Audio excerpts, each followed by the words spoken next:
In a sprawling jungle, a mighty but merciless lion named Bhasuraka ruled with an iron paw.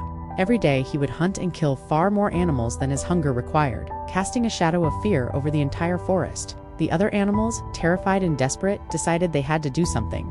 One day they gathered their courage and approached the lion as a group. They bowed and said, "Oh great king, you kill so many of us each day, more than you need. We have a proposal. If you agree to stop your indiscriminate hunting, we promise to send one animal to your den every single day.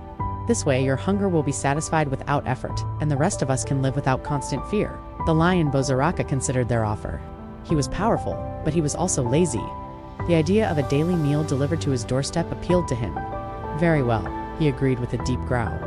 "I accept your terms, but be warned, if a single day passes without my meal, I will hunt you all down and show no mercy." And so, the arrangement began. Each day the animals would draw lots, and the one chosen would sadly make their way to the lion's den. The rest of the jungle's inhabitants could finally breathe a little easier, roaming freely without the constant threat of an ambush. This continued for some time, until one fateful day, the lot fell upon a small, clever hare. The hare had no desire to become the lion's lunch. As he began his slow journey towards the den, his mind raced, searching for a way out. He walked as slowly as he possibly could, delaying the inevitable and hoping for an idea. On his way, he passed by an old, deep well. He hopped to the edge and peered inside. Staring back at him from the dark water was his own reflection. Suddenly, a brilliant plan sparked in his mind. "I've got it," he thought. "I will use the lion's own pride against him and lead him to his end." With newfound confidence, he continued his journey, but now he walked even slower than before. By the time the hare finally reached the lion's den, the sun was setting. Bhasuraka was not just hungry, he was absolutely furious.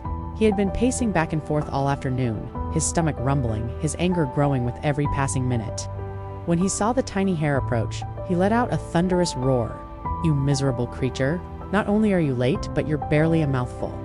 I'll devour you first, and then tomorrow I'll teach you all a lesson by hunting down every last animal in this jungle." The hare, showing no fear, bowed humbly. "Oh, mighty king, please, it's not my fault, nor is it the fault of the other animals. I beg you, hear my story before you act." The lion, though enraged, was slightly intrigued. "Speak quickly," he commanded. "My hunger won't wait forever." The hare began his tale. "My king, 5 of us hares were sent to you today, as we knew one of us wouldn't be enough. But on our way here, we were stopped by another lion. He emerged from his cave, roaring that he was the new king of this jungle. We told him we were on our way to you, our true master. He laughed and said, 'This jungle is mine now. From this day on, all animals will serve me. That other lion is an imposter. Go tell him to face me if he dares. Whoever is stronger will rule.' He kept the other 4 hares as hostages and sent me to deliver his challenge." The hare finished his story, his voice filled with false sincerity. "That is why I am late, and why I am alone. Please, do what you think is best." Hearing this, Bhasuraka flew into a rage unlike any before. Another lion in his jungle? A challenger? Unthinkable. "Show me this impostor at once," he roared. "I will tear him to shreds, and then I will have my meal." "Of course, my king," the hare replied quickly, "but I must warn you, his den is a fortress. He seems very strong, and it is hard to attack an enemy in their stronghold." "That is none of your concern," the lion bellowed. "Just take me to him." The clever hare led the furious lion directly to the old well he had passed earlier.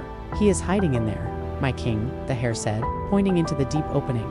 Inside that stronghold, the witless lion stomped to the edge of the well and peered down. In the dark water, he saw a powerful, angry lion staring back his own reflection. Thinking it was his rival, Bhasuraka let out the loudest, most fearsome roar of his life. From the depths of the well, the roar echoed back, just as loud and fearsome. This was the final insult. Blinded by rage and pride, the lion leaped into the well with all his might, determined to attack the challenger. He plunged into the cold water and, unable to climb the slippery stone walls, he soon drowned. The little hare, his plan a complete success, hopped and danced all the way back to the other animals. He told them the great news. The tyrant Bhasuraka was gone forever. A huge cheer erupted through the forest. They hailed the clever hare as a hero, praising his wit and courage. From that day on, all the animals lived together in peace and happiness, free from fear. And so, the story reminds us that intelligence and wisdom can triumph over brute strength.